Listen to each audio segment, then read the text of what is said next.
BCCI के सचिव जय शाह को लेकर बड़ी खबर है। जय शाह बीसीसीआई के सचिव के पद से इस्तीफा दे सकते हैं और इस खबर ने खलबली मचा दी है। जिस तरीके से केंद्रीय गृह मंत्री अमित शाह के बेटे हैं जय शाह और मौजूदा वक्त में वो बीसीसीआई के सचिव हैं, लेकिन सवाल ये है कि आखिर क्यों जय शाह बीसीसीआई के सचिव पद से इस्तीफा दे रहे हैं। ये सवाल अब हर किसी के जहन में है। तो जवाब भी मैं आपको बता देती हूं कि दरअसल इंटरनेशनल क्रिकेट काउंसिल यानी आईसीसी को जल्द ही नया बॉस मिल जाएगा और सवाल ये उठ रहे हैं कि क्या आईसीसी का नया बॉस जो है वो बीसीसीआई के सचिव जय शाह ही होंगे, क्योंकि लगातार मीडिया रिपोर्ट से लेकर सोशल मीडिया तक ये खबरें जोरों शोरों पर चल रही हैं कि अमित शाह के बेटे जय शाह ही अब आईसीसी के नए चेयरमैन बनेंगे। ये खबर लगातार चल रही है और बड़ी खबर यही है क्योंकि मीडिया रिपोर्ट्स में लगातार ये दावा किया जा रहा है कि बीसीसीआई सचिव जय शाह जो है वो ग्रेग बॉर्कले की जगह ले सकते हैं। यानी ग्रेग बॉर्कले जिनका कार्यकाल आईसीसी के चेयरमैन के तौर पर 30 नवंबर को खत्म हो रहा है, जय शाह आईसीसी के नए अध्यक्ष बन सकते हैं। हालांकि इस बात की अभी पुष्टि नहीं की जा सकती, तमाम मीडिया रिपोर्ट्स ये दावा कर रही हैं, लेकिन अगर वो आईसीसी के नए चेयरमैन बनते हैं तो 35 साल की उम्र में वो सबसे कम उम्र के चेयरमैन बनने का रिकॉर्ड जो है वो अपने नाम दर्ज कर लेंगे। तो जय शाह लगातार सुर्खियों में रहे हैं, राजनीतिक वजहों से भी सुर्खियों में रहे हैं, क्योंकि केंद्रीय गृह मंत्री अमित शाह के बेटे हैं। जहां विपक्ष लगातार जय शाह को लेकर अमित शाह को घेरते रहे हैं, मोदी सरकार को घेरते रहे हैं, लेकिन वहीं पर जिस तरीके की उपलब्धि उनके बीसीसीआई के सचिव के तौर पर इंडियन क्रिकेट टीम ने हासिल की है, उसके बाद जय शाह ने एक नया मुकाम हासिल किया है और अब कहीं ना कहीं जो दावेदारी है वो आईसीसी यानी इंटरनेशनल क्रिकेट काउंसिल की रेस में वो सबसे आगे फिलहाल नजर आ रही हैं। दरअसल जय शाह इस पद के लिए अपनी दावेदारी पेश करेंगे या नहीं, ये 27 अगस्त को पूरी तरीके से स्पष्ट हो जाएगा। यानी मीडिया रिपोर्ट्स में जो खबरें चल रही हैं कि वो आईसीसी के नए चेयरमैन बन सकते हैं, ये 27 अगस्त तक पूरी तरीके से स्पष्ट हो जाएगा। जो चेयरमैन पद के लिए नामांकन दाखिल करने की आखिरी तारीख है वो 27 अगस्त ही है। तो ऐसे में 27 अगस्त तक का इंतजार हमें करना होगा ये देखने के लिए कि क्या वाकई जो खबर चल रही है कि जय शाह जो है इस रेस में सबसे आगे हैं, यानी नए आईसीसी के चेयरमैन वो बन सकते हैं, तो इस खबर में कितना दम है। हालांकि आईसीसी चेयरमैन 2-2 साल के 3 कार्यकाल के लिए पात्र होता है, यानी जरूरी होता है, और न्यूजीलैंड के वकील बार्कले ने अब तक 4 साल पूरे कर लिए हैं, लेकिन आखिरी यानी तीसरे कार्यकाल की दौड़ से उन्होंने खुद को अलग कर लिया है। उन्होंने साफ तौर पर कहा है कि वो तीसरे कार्यकाल के लिए नामांकन नहीं करेंगे आईसीसी के चेयरमैन के तौर पर। ये खबर विपक्षियों के लिए सदमे जैसी हो सकती है, ये खबर कांग्रेसियों के लिए सदमे जैसी हो सकती है, लेकिन कहीं ना कहीं भारत के लिए एक और अचीवमेंट जैसी होगी अगर आईसीसी के चेयरमैन जय शाह बनते हैं। हालांकि वहीं पर अगर नियमों की बात की जाए आईसीसी चेयरमैन के लिए, तो मैं आपको ये जानकारी दे दूं कि चेयरमैन के चुनाव में 16 कुल वोट होते हैं और अब जो विजेता होगा यानी जो जीतेगा उसके लिए 9 वोट जरूरी है, यानी बहुमत जो है वो 51% का होगा। तो ये जरूरी है कि 16 वोट जो हैं जिसमें से 9 वोट आपके लिए जरूरी होंगे।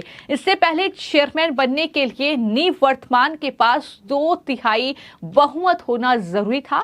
आईसीसी ने कहा कि मौजूदा निदेशकों और अब 27 अगस्त 2024 तक अगले अध्यक्ष के लिए नामांकन जो है वो आपको दाखिल करना होगा, और अगर एक से अधिक उम्मीदवार होंगे तो जाहिर तौर पर चुनाव होगा और नए चेयरमैन का कार्यकाल जो है वो 1 दिसंबर 2024 से शुरू होगा। हालांकि मैं आपको ये भी जानकारी दे दूं कि इस रेस में कई नाम हैं, लेकिन सबसे आगे जो नाम है वो है बीसीसीआई के सचिव जय शाह का। अब सवाल ये है कि आखिर जय शाह ही क्यों?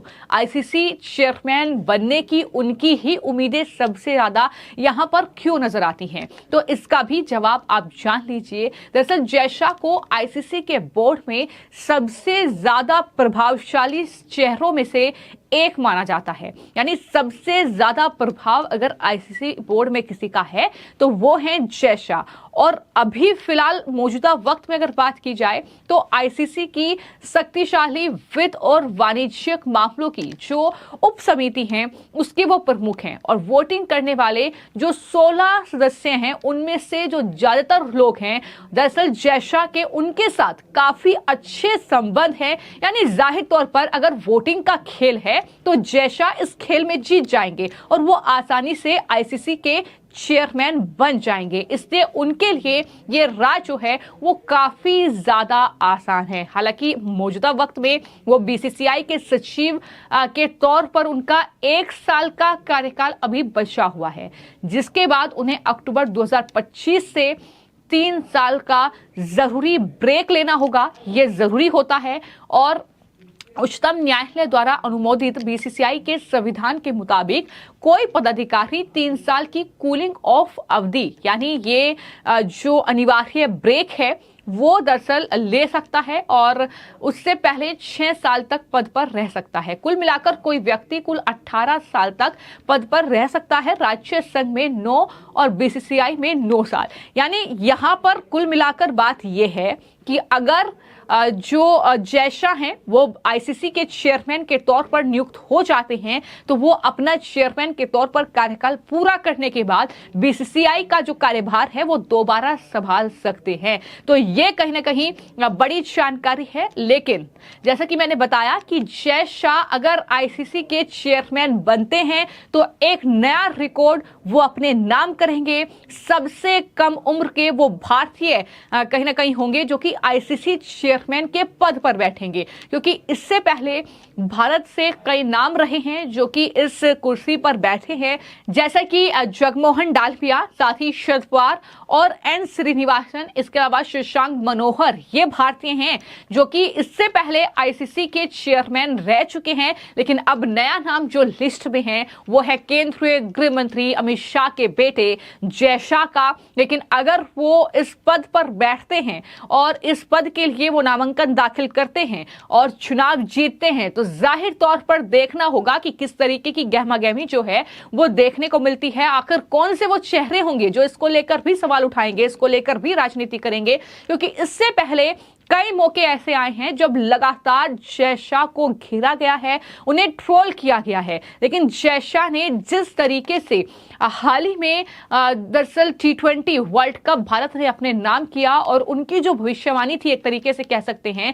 कि बारबाडोस में भारत जो है वो जीत का झंडा फहराएगा, और वो भारत ने करके दिखाया था, जिसके बाद उनकी काफी तारीफ भी हुई थी, क्योंकि बीसीसीआई के सचिव वो हैं और उनके ही मौजूदगी में भारत ने ये अचीवमेंट कहीं ना कहीं इंडियन क्रिकेट टीम ने हासिल किया था। तो ऐसे में लगातार उनकी तारीफ भी होती रही है और कुल मिलाकर ये देखना होगा कि क्या अब आईसीसी चेयरमैन के पद पर एक और भारतीय ही बैठेगा और क्या वो जय शाह ही होंगे। ये कहीं ना कहीं अब देखने वाली बात होगी। फिलहाल आपकी इस खबर को लेकर क्या राय है, कमेंट बॉक्स में जरूर लिखें। धन्यवाद।